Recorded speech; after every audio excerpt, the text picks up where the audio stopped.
For today's headlines, Duterte to Reds, ceasefire is dead. Lawmakers face corruption charges. Malacanang denies involvement in Leonen impeachment rap. Government battles vaccine skeptics. Palace hopeful of national budget's timely passage. BTS eyes Grammys. Marcial begins pro journey. Light to moderate rains to pour on Tuesday.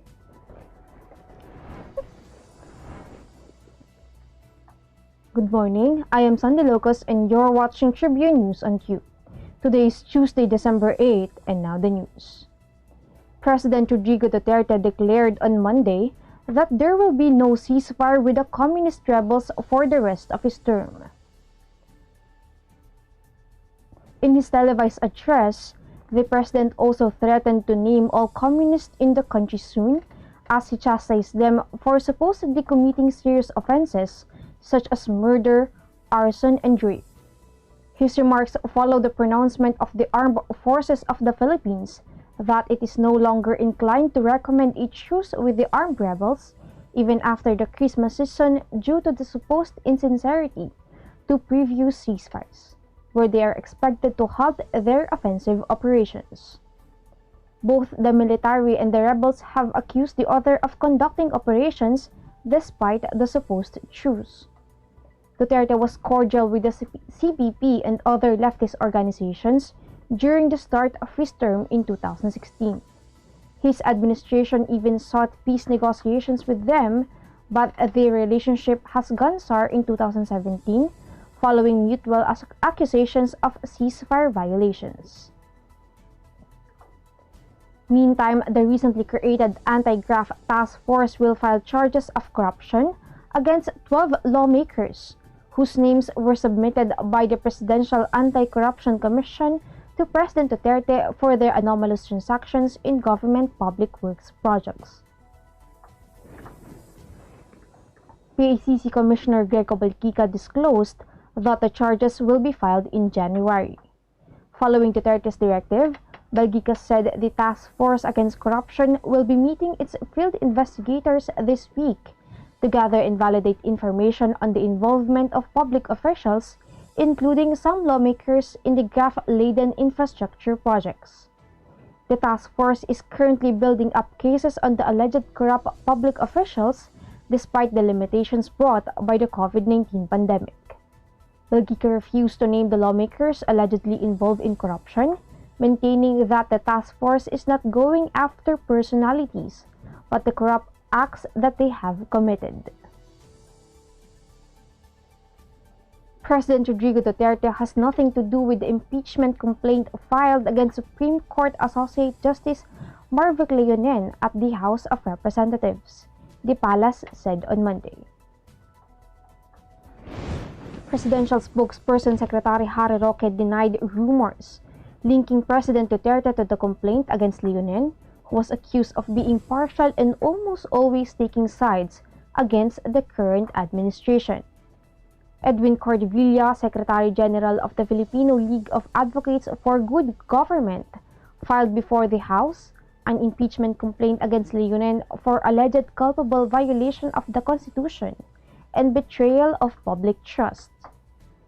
Cordevilla accused Leonen of violating the Constitution for allegedly failing to dispose at least 37 cases within 24 months. He alleged that Leonen betrayed public trust after he failed to file his statement of assets, liabilities, and net worth for 15 years during his stint at the University of the Philippines.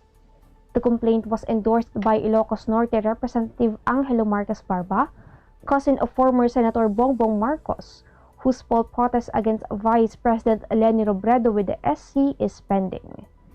The complaint against Leonen was filed a month after Marcos sought Leonen's inhibition from the election case, which was later thumbed down by the SC.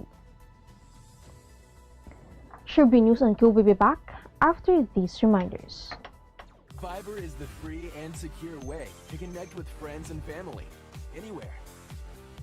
Send messages and make phone and video calls for free. Download Viber now. Magsha-shopping na lang ako! Hashtag 143SM. Call to deliver. Hello, can I get the following? One pink chair, bed sheets na pink yung sofa, tapos slides, size 8, pajamas na blue. Oh, don't forget my... Hashtag 143SM. Call to deliver. Wait lang, okay ba yan? Anything at the SM store, ma'am. Call to deliver. Call. Kuya, pwede rin ba ako magpa-deliver sa ate ko sa Taguig, tapos sa friend ko sa Davao, tsaka sa... fiancé ko sa Lipa? Okay ba yan? Kahit saan po, pwede kami Call mag-deliver. to deliver.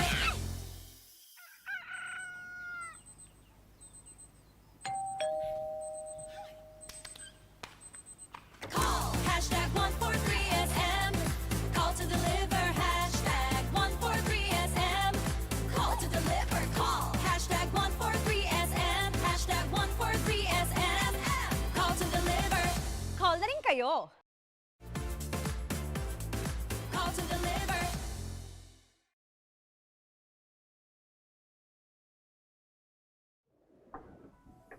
The Department of Health disclosed forging partnerships with local government units in conducting information drive about coronavirus vaccines amid emerging anti-vaxxers or those who oppose immunization due to a fear that it could harm one's health.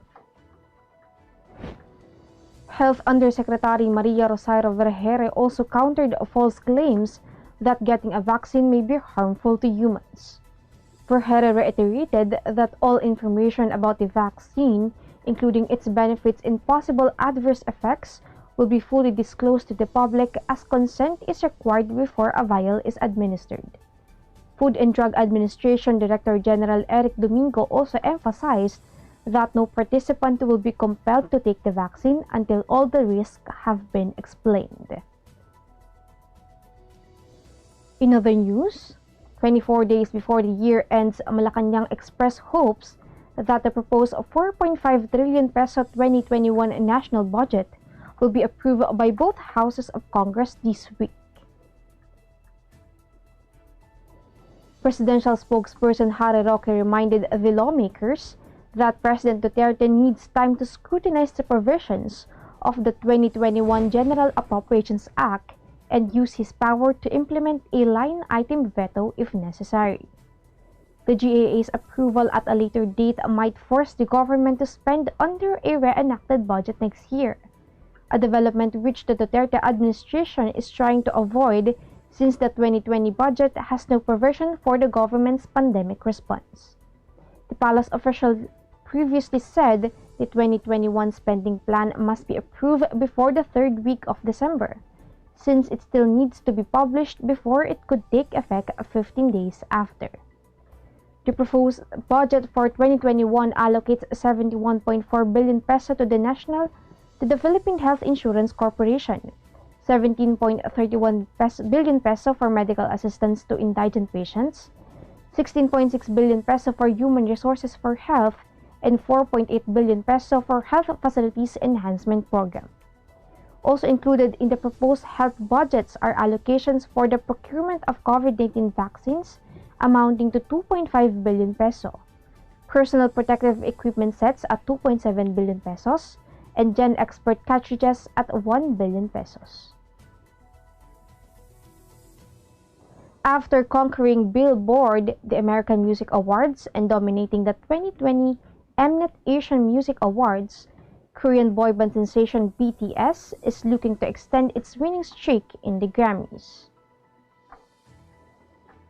The 7-member group is first K-pop act to be nominated for Best Pop Duo Group Performance for Dynamite at the 63rd Annual Grammy Awards. BTS is up against likes of Lady Gaga, Justin Bieber, and Taylor Swift. The 63rd Grammys will be held on January 31, 2021. BTS on Sunday bagged all 4 Daesangs in the 2020 Mama, including winning Artist of the Year, World Icon of the Year, Song of the Year for Dynamite, and Album of the Year for Maps of Soul 7.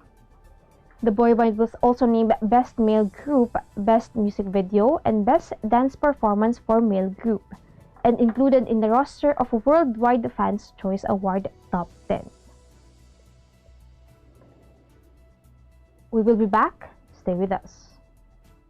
This is a very important story. The important story. Pictures and stories. Today, we feel the weight of history on our shoulders. The way we have been moving leads nowhere. We need to change course.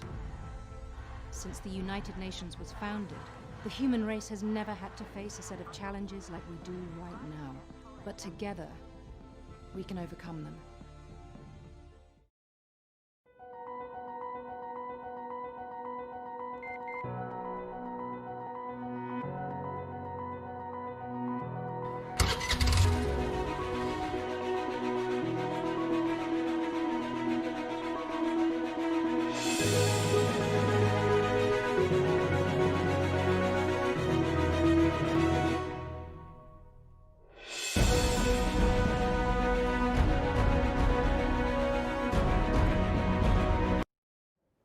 In sports, Tokyo Olympics qualifier Marcial finally makes his much-awaited professional debut on December 16 at the Microsoft Theater in downtown Los Angeles. Tapped to test Marcial's mettle in a 4-round middleweight duel is California-based Andrew Whitfield of Idaho, who packs a 3-1-2 win-loss draw record with 2 knockouts. The fight takes place exactly 2 months after Marcial began training under Hall of Fame strategist Freddie Roach at the Wildcard Boxing Club in Hollywood. Marcial, who earned an Olympic spot after topping the Asia Oceania qualifying tournament last March in Jordan, is using his pro stint as a preparation for the ultimate goal of winning a gold medal. Get your umbrellas ready as we expect light to moderate downpours all over the country caused by the easterlies and the northeast monsoon. Expect light to moderate rains over Cavite, Laguna, Batangas, Rizal, as well as in Metro Manila, Tarlac, Nueva Ecija, Zambales, Bataan, Pampanga, Bulacan, and Quezon. Meanwhile, the Ilocos region will experience partly cloudy to cloudy skies with isolated light rains. There is no active tropical cyclone within the Philippine area of responsibility. That wraps up the stories this morning. Catch the latest news on our website, tribune.net.ph, and follow us on Facebook, Twitter, and Instagram. Subscribe to our YouTube channel, Tribune Now. The Daily Tribune is one with the nation in facing the COVID-19 crisis, and in line with this, the Daily Tribune digital edition and press reader is now available for free online. You can also download the Daily Tribune app on Apple Store or Google Play to get the latest and most comprehensive news online. Daily Tribune is also inviting everyone to join its community Viber Kachibu to get updates on the freshest and hottest news and entertainment stories of the day. 32 emoticons are also available on our community Viber. Just visit the sticker store and search for Kachibu Community. And before we go, we would like to thank the SM Store for our wardrobe. We would also like to thank the Araneta Center. Again, this is Sandy Locos and you're watching Tribune News on Q. Stay safe, stay healthy, and stay at home. Good morning and have a nice day.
Never thought self-service can be this slick. Modify plans in a snap, walang hirap, it's a wrap. Just tap the app, now you can check, view, subscribe, renew. Help and support for you.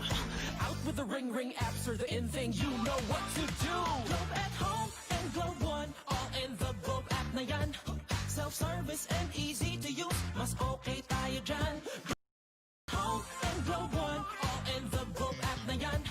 Instant response, no hold time pa, wala nang hintayan. Download Globe at Home and Globe One app, all in the Globe app na yan. Download the Globe One and Globe at Home apps from Google Play Store and Apple App Store now. Download Globe at Home and Globe One app, all in the Globe app na yan. Good morning, sir. How may I help you? Bakit kailangan ko pang pumunta sa bangko? Kung nga naman, sir, ba't kailangan pang pumunta sa bangko? Why not get a UB app so you can do all these without going to the bank? Bank the way you live. Union Bank.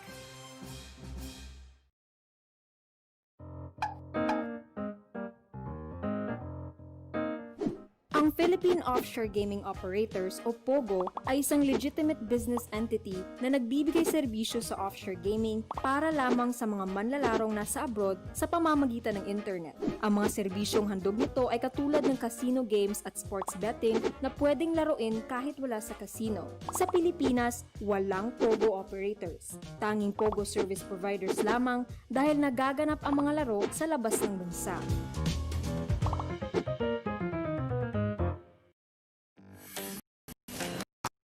Nat'l City, home to the country's first indoor shopping mall, the world's original thriller, and the first ever Bini Bini pageant. Now a place for your first win, your first catch, your first home, your first big break. Your first date, and even your first love.